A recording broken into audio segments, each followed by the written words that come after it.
Okay. Okay. Cool.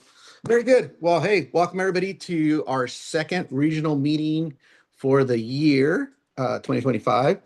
Just so you guys that are joining us online, and for those of you folks that are coming in to the office for the first time or being with us here, we do these every second and fourth Wednesday at noon. The process is pretty simple.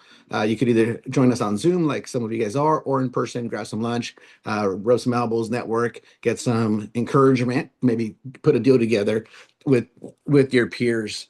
The logistics behind it is 12 o'clock. 12 to 15, we grab some lunch, eat, and then we get started.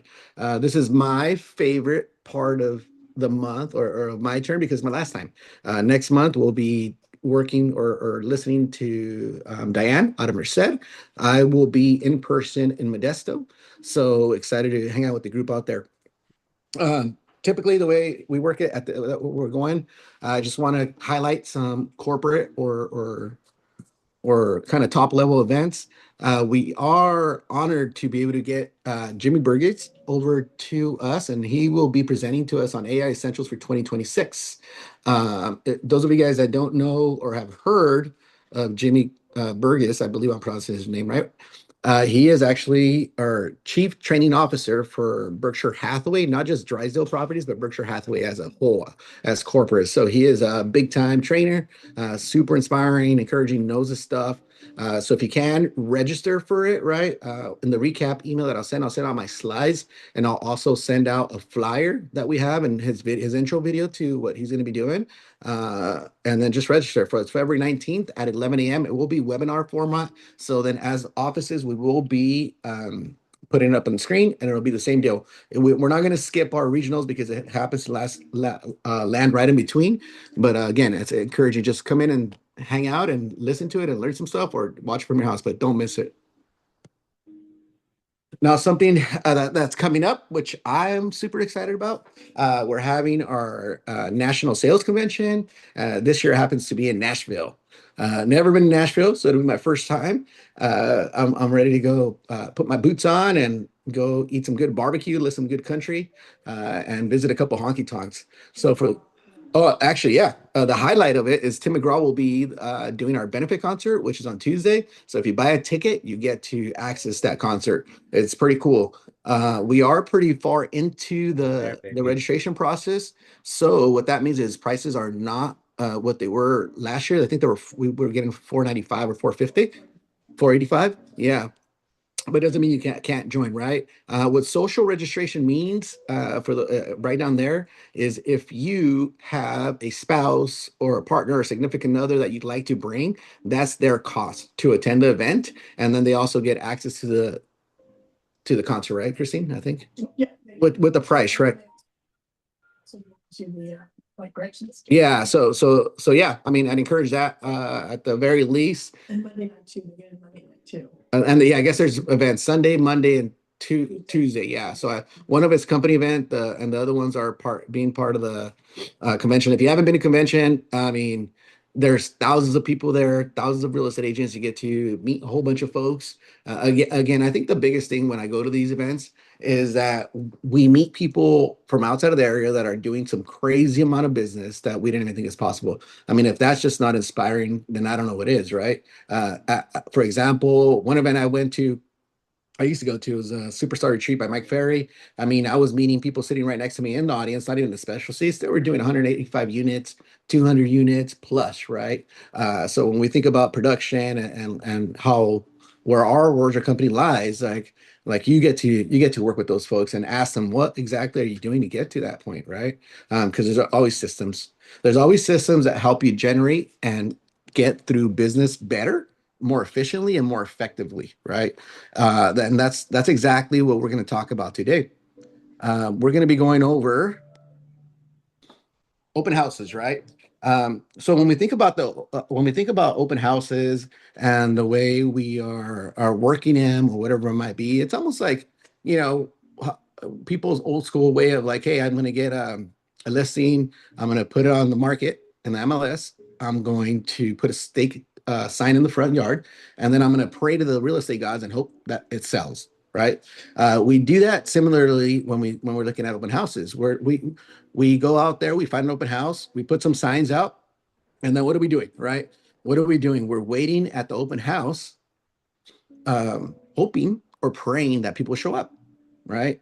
I was coaching somebody one time, and I asked them, and I asked this a lot of simple questions, but the most simple question is like, I would say, hey, do you think you could replicate the amount of people that come into your open houses, or duplicate that, right? Is it do you have a system that you could control how many people walk through it, or at least how many people you talk to during the open house, or because of the open house?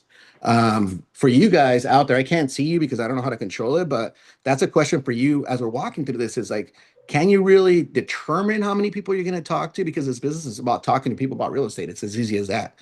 Or, is it one of those things like, I'm going to flip a coin on a given Sunday or Saturday or whatever day you're doing them, and then hopefully somebody comes? Do you have that mindset? And if you do, then what we're gonna work through today is a way where you're gonna say, okay, the least amount of people I'm going to talk to for my open house is going to be 30. That's it. I'm going to talk to 30 people regardless of who shows up and who doesn't. And this is a system, right? But even before that, we want to get into why we do open houses, right? As it says here, it's easy. It's just easy. It's an easy way to generate seller and buyer leads simultaneously if you do it right while you're building a neighborhood presence. Okay. And sent me Can you sent can me an you email with, hey Victor, can you mute? sorry. That's all right. It's all right. Oh man, Thank you. I don't know if you're muted, but my bad. Sorry, George. no problem, Vic. Okay. Okay, cool. So anyhow, so as we're walking through this, right? Going back to where you're at and where you stand, it's like the reason we do it is to generate leads, right? But then we also, let's not miss out, is the person who's doing the open house is becoming that open house or that neighborhood expert or that person expert, right? Because of the system that we're going to build here, and we're going to get through how do you become that, right? So then we're also going to walk through where should you to host them. I don't think that we should launch anything without purpose, if that makes any sense. I think everything we do, whatever we're doing, if we're farming, if we're mailing, if we're calling, if we're door knocking, if we're holding open houses, you need to make sure you're strategic about it, because it is your time, and our time is what's expensive, right? When you break it down. So how are we assuring that when we're doing the open house, we're becoming the neighborhood expert and generating leads, but at a certain price point? That's what I'm going to get to, right? So we're going to talk a little bit about that. And then who can do them? Obviously, everybody, right? Anybody could do them. So initially, when people do open houses, they do them because it's one of those items that has been glamorized in TV, right? It's like, oh, the way, let's say, talk about like $1 million listing. I don't even know if it's on TV anymore, but they list the property, they do a broker tour, they do an open house, and they sell the property, right? There's nothing in between. That's just the way it works. So every seller that you're going to run into is going to ask you, when are you going to do my open house? When are you going to do my open house? They do it on $1 million listing. All right. So it's an expectation that happens when realistically, when you look at the National Association of Realtors previous, I think for 2023, we're 2024, less than 2% of homes sell because of the open house. So that's how inefficient they are to get a property sold. All right. So that's huge, right? It's like we have this idea like, oh, I'm going to go sell this house. I'm going to do open house. I'm going to do open house. No, you're basically spending 8 to 10 hours doing an activity that might sell the house, and it's going to give you a 2% chance. So there's other activities that you can be doing that you could marry to the actual sitting in the open house that could get you there. So again, why do we do them? Because we're kind of required to. Who can do them? Everybody, right?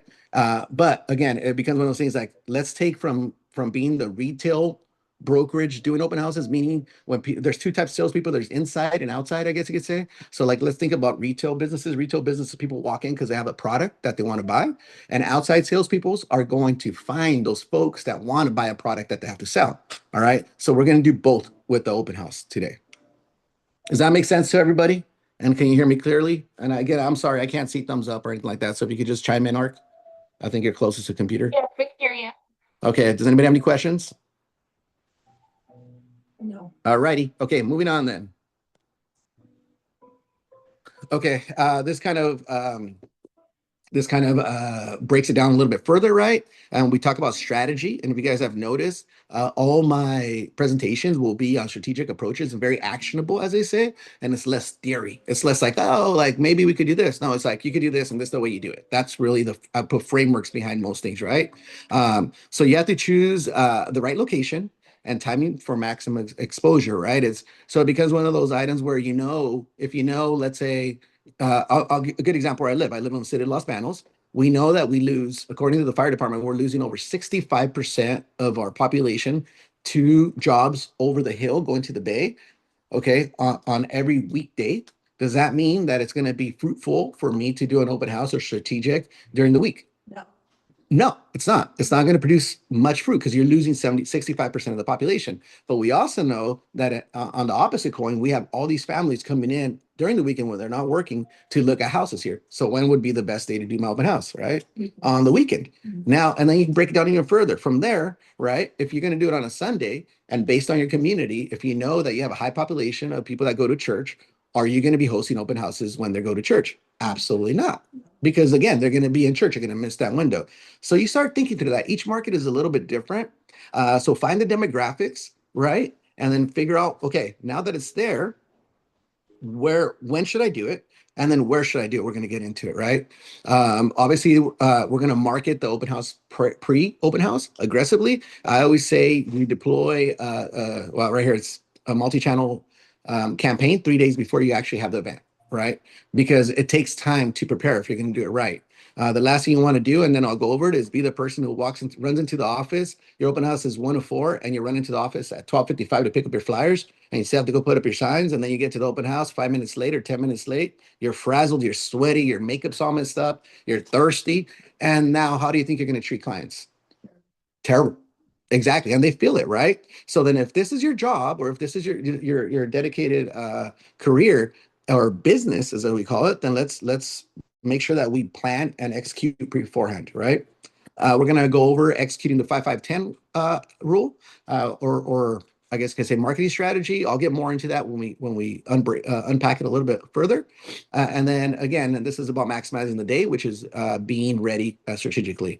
The last thing we'll walk through is the follow-up, right? If we think about the deals that get closed or that get into escrow, right? Typically, it's not that same day. It's not the same day. You're going to do maybe 4 to 6 to 8 touches before you actually get into a contract, right? And if I have, like, I see Modesto, for some reason I could only see Modesto, but hey, Modesto. So then for you guys that are working buyers or sellers, I mean, how many times do you have to follow up before you actually get the appointment to get in there? And I'm asking you guys. 7. 7? Yep. Yep, 7. Uh-huh. Can you Yeah. repeat the question? Yes. How many times do you have to follow up before you actually get the appointment with the client, typically? 8 to 10. Yep, exactly, right. We have people, yeah, you'll definitely hit it right on the head right away, but it's a follow-up, and we lose. That's where a lot of us lose, right? I don't know if she's on here, but Suzanne Cole, I know she's worked buyers for 3 years before she actually gets in the contract. But she has so many leads that now they're just following through, right? So it depends on how well you have that system. So we're gonna kind of talk about that a little bit. Okay, so we're gonna go over where to do an open house, right? We're gonna look at price point. The first thing is price point. One thing I was told when I was coming up training back in 2007, and a newer agent had my license for 2 years, because I was out starting to door knock, I was out starting to farm aggressively. Is one gentleman, he has to be in his 80s now or 70s, late 70s. He said, if you're gonna go fishing, go where the big fish are, right? Because I was wasting my time thinking that it was easier to go to the lower price homes because they're just easier to talk to, because they're whatever, they're friendlier, they're this, they're that. But it becomes one of those things, when you sell lower price homes, then they come with more problems. That's been my experience, right? The higher end homes is usually you get the more seasoned, educated, smarter, right? Buyers, they're not worried about if my dining room table is going to fit, or oh my gosh, I have to buy a new bed. I remember when I was working the higher end homes, and this was back in 2009. They were looking between 900. I think they met me at a call, and I was calling on a $900,000 home, and I said, well, what's your price point? Oh, anywhere between 900 and 1.4. That's the difference, right? That's a difference. That's a half a million dollar difference. And I'm asking him like, well, what's going to determine that? Well, is it going to have a big lot? Am I going to have a pool? Am I going to have fireplace in my bathroom? Like this is all stuff people like that think about because they can't. So when you're thinking about it, figure out where number one is an area that I want to be known as the agent there that I'm going to get the houses sold at, and then number two, you got to make sure that they're churning or that the house are actually selling there, right? So if you're let's say for example if you're selling unique ranches or whatever, and there's only one or two in your city selling a year, do you really want to concentrate there? Even though they might sell for $2 million. Or can you sell $10 million worth of property in an area that's turning a lot quicker? So when you're thinking about where to do an open house, and not everybody has listings, but when you're looking at the listings in the office, find the ones that that are going to sell the fastest, but at the highest price point. That's where I would start if I was redoing this. Okay.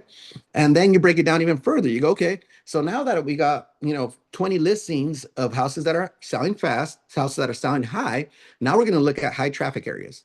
So meaning where can I place my signs? Where can I put myself where I'm going to drive traffic organically? Okay. Organically, meaning that this isn't part of my marketing effort. It's just my signs being out. Right.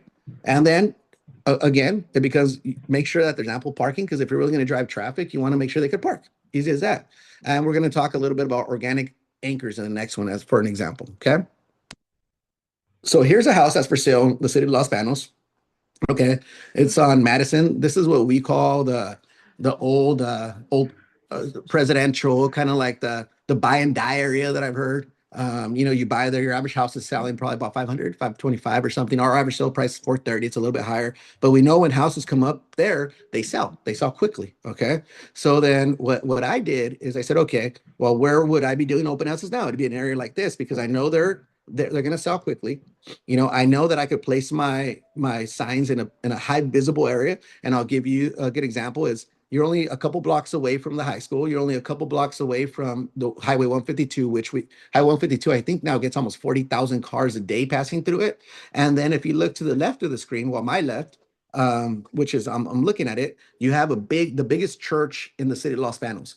That means if you're doing it on Sunday after church, you get I don't know how many people they have attend there. I mean, it's thousands of people a weekend, thousands, right? So now you're hitting those two metrics, metrics that we set to be able to do open house, right? Plus, it's a nice neighborhood to be able to do it on. So there's plenty of parking, high traffic area, good price point, and then it also has what we call organic anchors, right? Organic anchors it's going to be something like a real busy church. It's going to be like a school. It's going to be somewhere where people just go there organically or because of the community. Does that make sense? Yeah. Okay. Before I move on from this, does anybody have any questions? You can see all the offices. I can't see anything. Okay, cool. All right, cool. Okay. So yeah, again, these slides will go out. I'll email them to everybody so you kind of get an idea, but just start thinking about that. There's neighborhoods in your cities or in other cities where this is going to be valuable, right? This is going to be valuable. Okay, so here's the roadmap or the strategy to when you're going to be doing this, right? Always start 3 days early, right? That's when you start launching, like we call your marketing campaign, which means that's when you start prepping all your marketing. Okay, if you're doing it on Saturday, then it'll be Thursday, Friday, Thursday, Wednesday. Wednesday, you're going to be doing all the admin stuff, right? Admin stuff being you're going to be connecting with your AC and talking to her like, hey, I'm going to do this open house. Can you make sure that my flyers are printed, right? They're going to set your campaigns to go digitally, socially. So they're going to prepare all that for you. And then you just have to get it and launch it, right? You start on day 3, which would be Wednesday if you're doing it on Saturday, right? And this is where it says get at least 50 flyers. Expect that. Part of those will be you're going to hand out to the neighborhood, but part of those are going to be people walking in, right?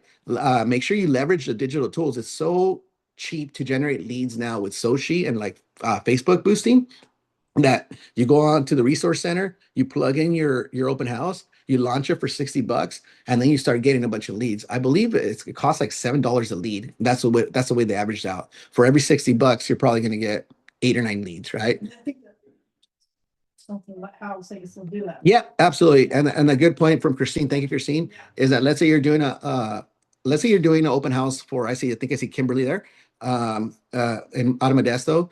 and you're not the listing agent, you could still, obviously with her permission, she's gonna let you do the open house. Go ahead, Lydia, you want a question? Just waving, kind of in the Oh, corner. okay. Hey, Lydia. Over there. And I don't know who's on. I can't see that. It's a small screen, but hello, Lydia. I don't know who's on your right. I don't know who that is. We've got Alicia, we've got Oh, Kimberly V, we've got Kimberly Goldman, we've got Lori, and we got Lydia. oh, cool. Okay. Well, hey guys. So yeah, so you're gonna leverage your digital tools, right? Make sure you do that. You could, it's not your listing. It'll still show you as the host, right? You're going to be the host regardless. So that means what that means is that when those leads start coming in, they go to your resource center and then you start going after them, right?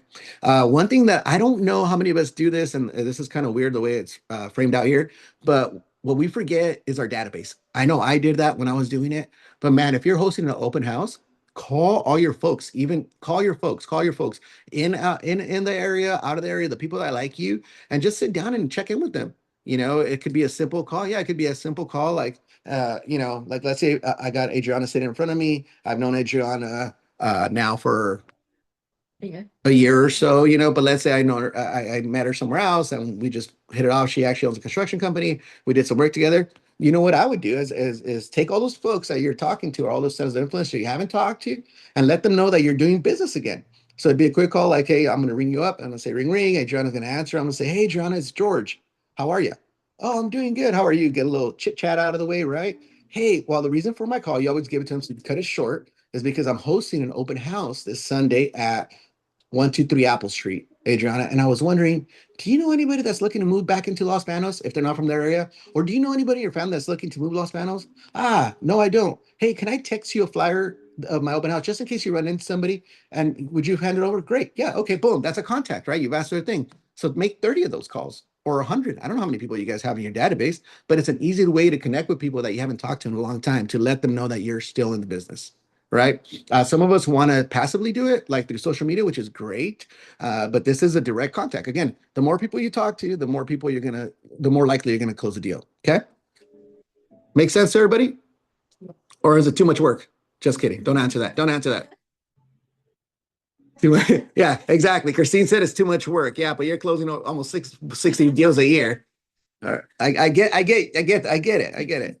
So then this is 2 days beforehand. Okay. 2 days beforehand with your 50 flyers. What I've learned, it's a system, it's called a 5-5-10. You could implement the system in whatever you do, right? Whether you're previewing houses, whether you're farming just listed, whether you're going after expireds, whether you're doing for sale by owners, whether you're doing just sold. It's an easy way to calculate how many people you're going to talk to, right? Typically what this means is if there's 5 properties you're going to go visit and preview, and I hope we're all pre houses, right? That's our basic to know your own market, right? You do 5 houses, okay? And then you knock on 5 doors to the left, 5 doors to the right, and then 10 doors around them, right? Easy. So now you have 20 doors you're knocking out. Out of there, you're probably going to hit 6 people, maybe. You'll talk to 6 people, and that's okay, right? So then you're going to go talk to them, and you're going to give them information on the open house. I'm going to use this flyer here. Can they see the flyer? Yep. I'm going to use this flyer here. If this was me knocking house, I used to carry a clipboard, right? My clipboard of my 30 or 50 flyers, whatever I printed out, and I knock on the door, and it's super simple script. Keep it as simple. You're not selling anything the first day. You're not selling anything the second day. You're selling something the third day. Keep it like that. So you're going to go back and you're going to say, hey, I'm knocking on the door. Adriana here in front of me. She just happens to be in front of me. I'm going to say, hey, my name is George. I hope maybe you're wearing your name badge. Make it easy. I'm with Berkshire Hathaway, and I'm just giving a courtesy walk around the neighborhood because I'm going to be hosting an open house here on Sunday at whatever. And then you hand them the flyer. Okay, you're going to hand them the flyer. Then you're going to look down. Yeah, it's your neighbor's house right here. It's it's a white picket fence house, whatever, describe it. And I was wondering, who do you know that's looking to move into your neighborhood? Easy as that. And they're going to say, oh, I don't know anybody. I can't think of anybody. Okay, well, we still have a couple of days, before we actually host the open house. So if you could do me a favor, if you talk to people, can you mention that I'm going to be hosting this and maybe we'll have them here on Saturday or Sunday, whatever you're doing it. And then that's it. They're going to say, yeah. Oh, well, maybe I'll keep it, but just in case, or maybe, or this, or no, thank you. Keep your own flyer.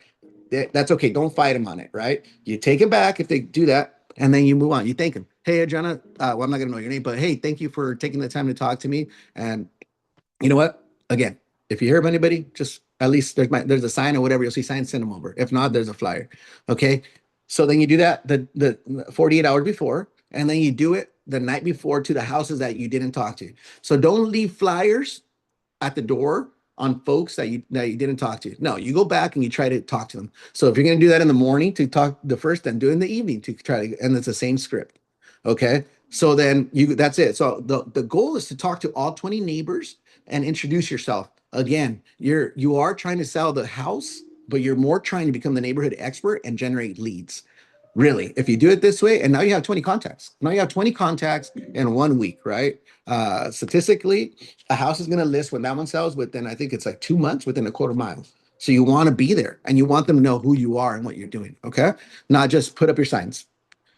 So that's number one. And number two, you do that Friday, you do that Thursday, Friday, if you're gonna do it Saturday, right? And the day of the open house, again, you want to start early. You don't want to start at 12:55 when your open house at 1, right? You want to start an hour early at the house. All right. So that means you get to the office, pick up your flyers 2 hours early. Get all your stuff, go put all your signs. We'll talk about putting on all your signs, but then what this is going to do is at the day of the open house, you're going to work through the neighborhood again. So you're going to give yourself half an hour to 45 minutes beforehand, after your signs are put up, before your open house starts. You're going to knock on every door, 5, 10, and it's going to be simple script again.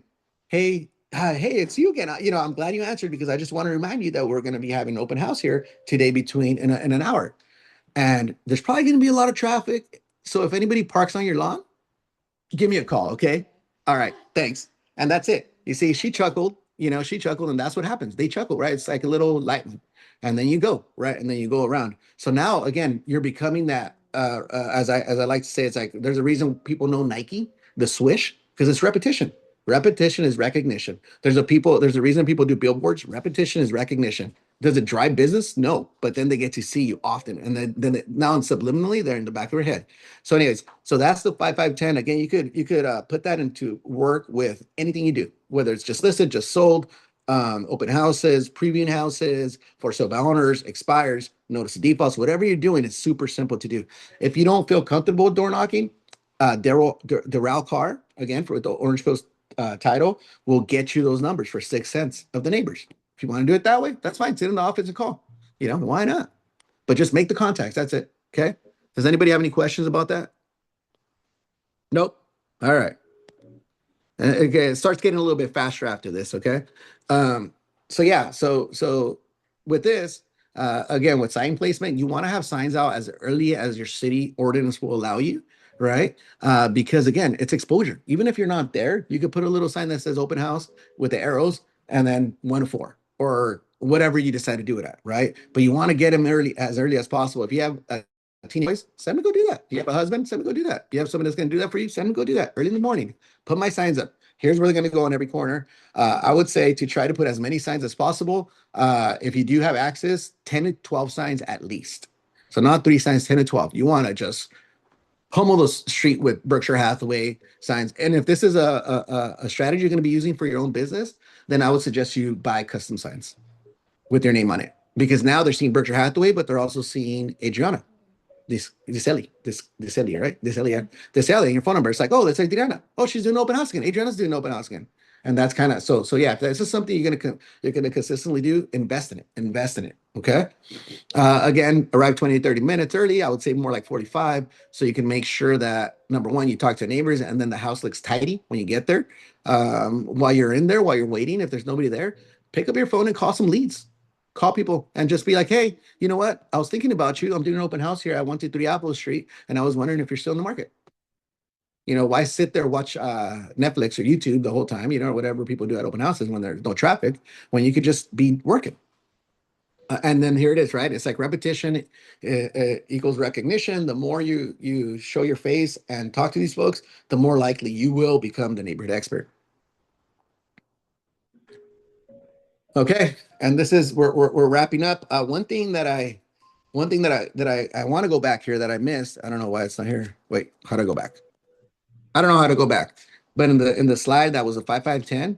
Okay, it's a step that we wait. Let me make sure that's not there. Yep, it's the last page. Okay, so it's a step that we don't do, right? Because we're tired, because we want to go home, whatever it is. But if you could spend an extra half an hour planned out for this, then what you would do before you pick up your signs is you go back to those houses again. That's 3 touches, right?